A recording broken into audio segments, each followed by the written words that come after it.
Hey everybody, how are you doing today, this happy Tuesday? Guys, we are going to go ahead and get started like we normally do. So go ahead and get everything that you need out while I tell you your joke, okay? What do you call a cow with no legs? Ground beef. It's on the ground because it doesn't have legs. Okay. Yeah, Luna's over here like, what? So anyway, guys, we're going to go ahead and get started. Guys, we're going to look back in your Go Math book, and we're going to be looking a little bit more at fractions today. I wanted to show you a little bit more about what I was talking about yesterday because my drawing wasn't very good at showing this.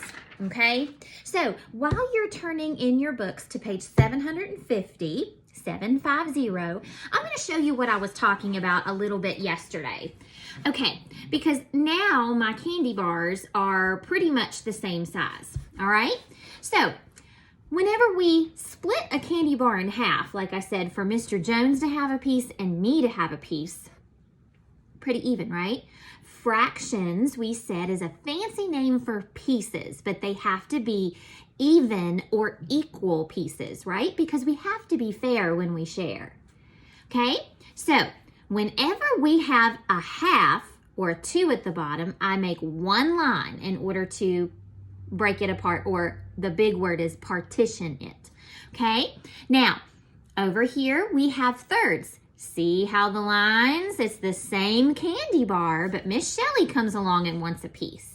So do you see how my pieces get a little bit smaller?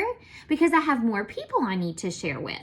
So I have 1, 2, 3 equal pieces called thirds. Remember, we said like running a race, you're in third place. And again, 3's on the bottom. I make 2 lines to make thirds. Here at the bottom, see, it's the same candy bar, but along comes Mr. Tom and he wants a piece. See how the pieces are getting smaller? So the larger the number at the bottom, the smaller your pieces are going to get because the more people want some. So again, these are 1, 2, 3, 4 equal pieces, so they're fourths. Okay, so I wanted to show you that, kiddos, because I wanted to give you a better example of how your pieces get smaller the more people that come along, because you want to be fair, right? So with that being said, I'm going to erase here. If I have a candy bar, I'm going to draw me a bigger one, okay? And along comes Miss Shelley wanting a piece, Mr. Jones, and Mr. Tom, and I gave them these pieces. Is that an equal fraction?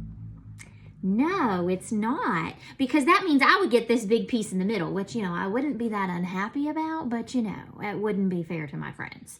So those are unequal. So they're not equal fractions, okay? So you have to make sure that you're being fair. And if I have 1/4 that everybody gets, remember I draw one less line. 1, 2, 3. Okay, so you're making sure that you get equal pieces. And of course, I can't draw super even, but you get the point. Okay, so keep that in mind, kiddos, as we look at our page today, because we are looking to see what's fair and what's equal and which ones are not equal fractions. Okay, so on page 750, let's look at the top because it shows us all kinds of different shapes. Now, it says us to use blue and red, and if you want to, you can go back and do that. But the part that I want you to really focus on is to draw an X on the ones that do not show equal parts or equal fractions, okay? So you can go back and do the red for the ones that show thirds and the blue for the fourths if you want to, but I really want us to focus on the ones that are not equal. Okay, so we look over here at this circle, okay? Those look equal to me. triangle, right? If I got this half and Mr. Jones got that half, they would be equal. Here we go with our fourths. Those look equal. What about this guy right here? If you were this guy or this guy, I think I would feel pretty slighted there, like I didn't get an equal part. So here's one that's not equally divided. Can you guys find the other one that's not equal? This guy over here, because again, I wouldn't want to be the ones that just got the corners, right? So that one is not equal. One thing before we go on, guys, I want to show you something about a circle, because we talked about how a circle is a little bit different, okay? If I made a pizza and I divided it like this, is it even? This guy and this guy are not going to get the same as the people in the middle, are they? So whenever we're dividing a circle, we can't just use straight lines. We have to make it like a pizza. Okay? Something like this. And if we need to cut it again, so circles are a little bit more tricky because you want to make sure that it looks like a pizza and not straight down, because these guys on the edges would not get an even piece, would they? Okay, so keep that in mind as we're looking at circles today too. Okay, on the bottom of ours, it says, draw lines to show fourths 3 different ways, okay? So, we have this first one, which we can do it how Miss Jones told you, because we're doing fourths. That means we have to draw one less line, 3 lines. Okay? So, 1, 2, 3. Now, guys, mine is not that even, but you get the point. Okay? You can draw it up and down. We could draw it sideways. 1, 2, 3. See that? Up and down, sideways. Or we could make it like a window of a house. Now, I know we're not drawing perfect, guys, but as long as we get the idea that there are different ways that you can partition or separate things, but it still means the same thing. Now, down at the bottom, it says, explain how you know that the parts are fourths. Well, if we look at our designs now, I have 1, 2, 3, 4 equal parts. So that's what we're going to write on the line. I have 4 equal or even parts. That's how I know that they are fourths. Okay, so let me show you that a little bit closer. We get it, guys? I know that you do because you guys are super smart. Now, on the next page, 751, we are going to look at that. It's the same as what we've been doing. At the top, it says, write how many equal parts there are. And then on the line, like you did yesterday, you're going to tell me, is it a half, thirds, or fourths? Down here in the middle, excuse me, gotta clear my throat. You're doing the same thing that we just did. You are drawing an X on the shapes that are not equal or even parts, okay? Then you're gonna circle the shapes that show halves, okay? So we're doing that. We're finding the shapes that aren't equal, that it wouldn't be fair. Okay, and down at the bottom it says, look at the shapes in exercise 4 right here. Describe the shapes that you did not put an X or a circle on. So let's do that one together real quick, okay? Let's do the first part. It says, draw an X on the ones that aren't equal. Can you find one that is not equal? Yep. This guy right here, right? Because I wouldn't want to be that kiddo if that was the pizza, because I like pizza. Okay? Now, it says to circle the shapes that show halves. And I know that that has 2 parts. Does this one have 2? Sure does. Does this one have 2 parts? Yep. Now, does this one have 2 parts? Nope. What about this guy? Yep. Now, that one's clear. It doesn't have 2 parts, right? Now, it says to describe the ones that we didn't put an X or a circle. So we've got this guy, and we've got this guy. What would we call this one with 3 parts? Thirds. What would we call this guy with 4 parts? Fourths, right? So that's how we would describe them. One shape shows thirds. The other shows fourths. Does that make sense? Just like this. Let me see if I can get it up here so you can see it. Okay, and guys, you can always pause to look at things a little bit more clearly if you need to. So one of the shapes were thirds and one of the shapes were fourths, okay? Now, I want you to do 1, 2, and 3 on that page on your own because I think that you've got that one, okay? And then on the back, on page 752, these are all review things. You can go back and look if you need to give yourself a little bit of a brain boost there. So, and then send me what you've got over Remind, okay? So, guys, pause this video if you want to, and you can finish your math. If not, we're gonna go right along to our board and marker for our handwriting. All right, kiddos. Today for our handwriting in cursive, we were doing the title of our story, which is The Goat in the Rug. Okay, and we know with our title, we always have to capitalize the important or big words, right?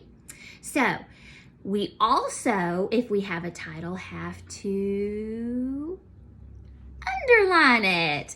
Okay, so I'm gonna go ahead and in my neatest cursive handwriting, the goat in the rug. I'm gonna underline it. See that, guys? And I'll leave this up here for a moment if you need to see my cursive writing. I capitalized the first letter of the first word, just like you do a sentence. Goat is an important word because if I didn't have goat in my sentence, I wouldn't know who was in my story. I didn't capitalize in the because those are small little words that if I took them away, I could still understand what my title is about.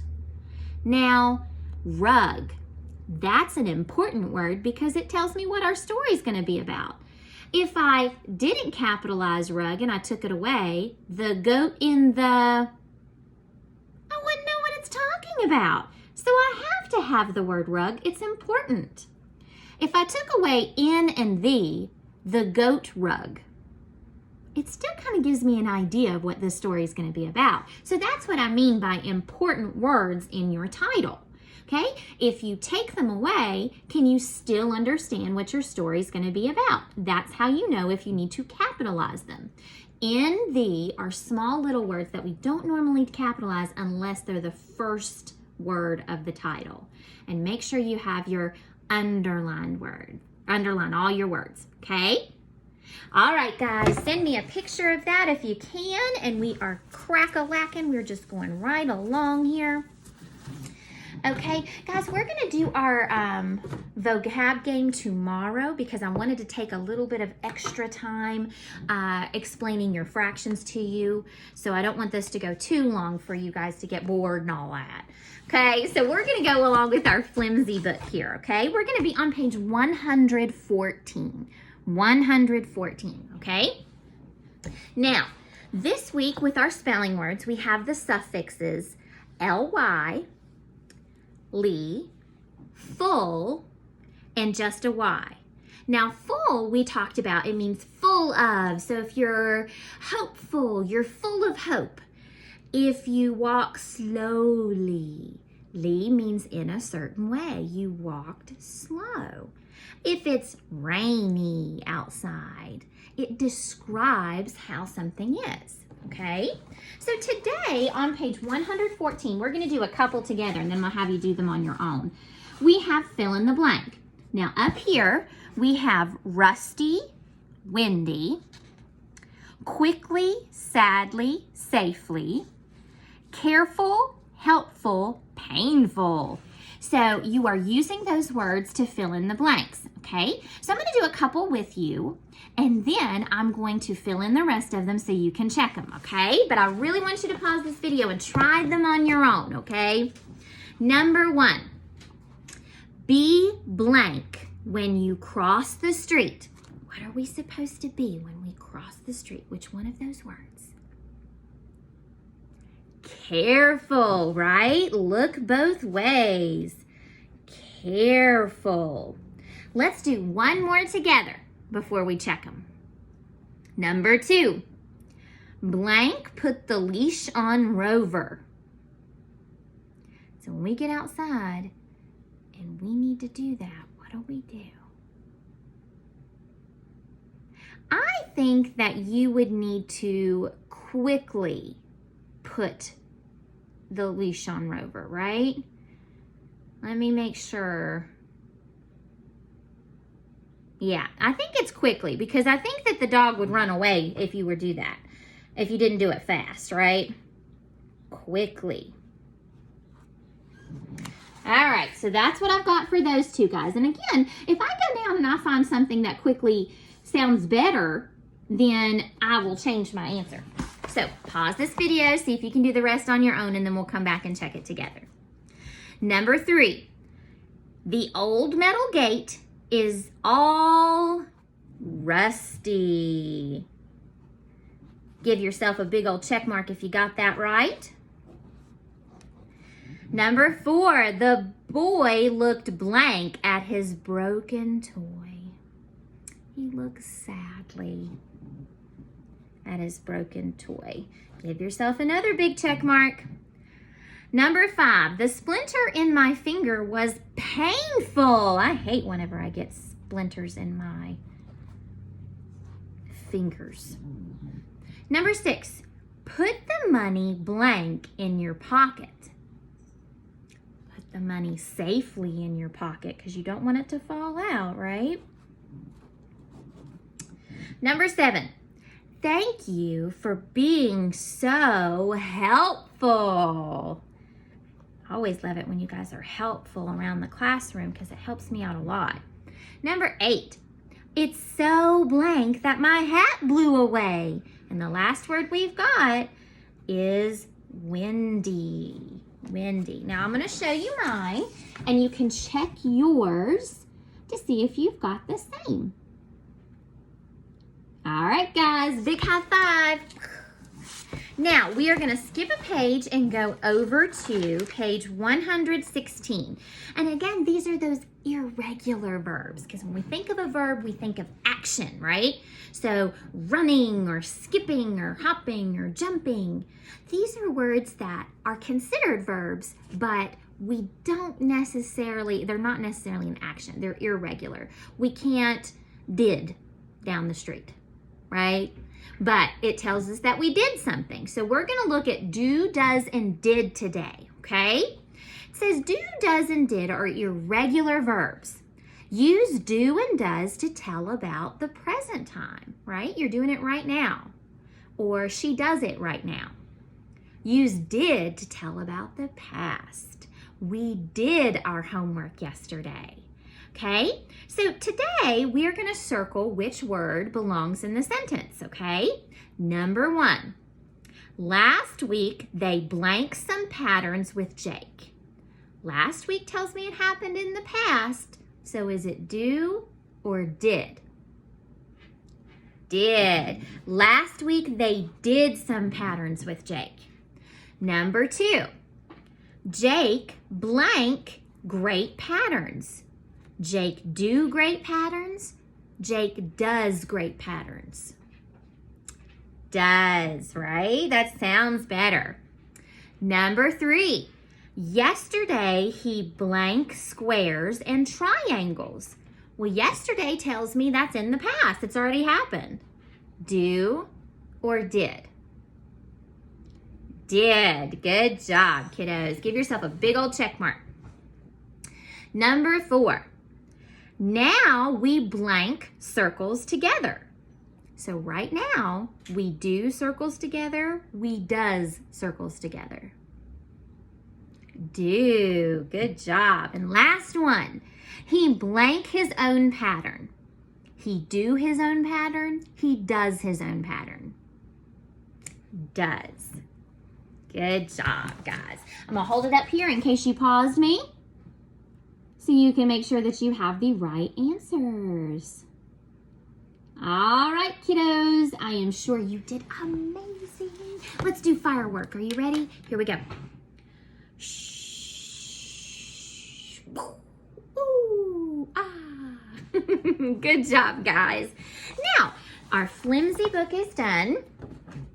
The last thing that I want you to do, guys, is I want you to get out your hardback reader, and I want you to read your story. Now, since our story is about the goat in the rug, I would like for you to read your story to either a stuffed animal or a real animal in your house, since we have a goat in here, okay? And our goat's name is Geraldine, right? So, guys, if you want to, tell me on your dry erase board or on something what your pet or your stuffed animal's name is that you're reading, okay? Reading to. So I'd love to see your animals' names. All right, so read The Goat and the Rug. We will do our vocabulary game tomorrow, and I can't wait to be back with you again. So have a wonderful day. I love and I miss you. Mwah. Bye.